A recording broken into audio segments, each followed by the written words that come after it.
Let's learn about CAG 2.1 Success Criterion 2.2.3 No Timing. This criterion requires that users have enough time to read and use content. This success criterion is often referred to as no timing because it means that website functionality should not be time limited without an option to extend the time. To implement this success criterion in code, here are some examples of best practices.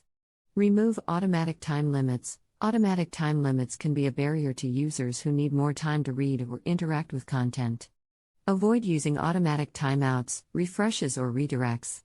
If a time limit is necessary for the content, the user should be notified of the time limit, and they should have an option to extend the time limit. Allow users to control timing. Provide users with options to control the timing of content. This can include pause, stop, and restart functions.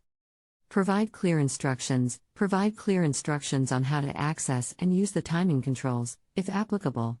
Instructions should be written in plain language and be easy to understand. Allow users to skip content. Provide users with the option to skip any timed content. This can include navigation links to skip over videos, animations, or other time-limited content.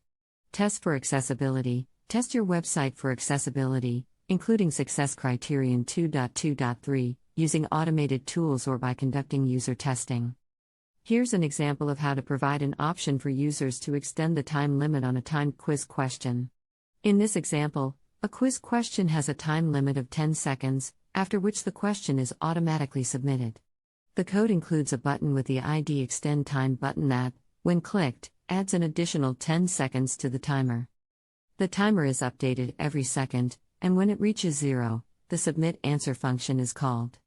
By providing the option to extend the time limit, users have more time to read and answer the question, which helps to meet Success Criterion 2.2.3.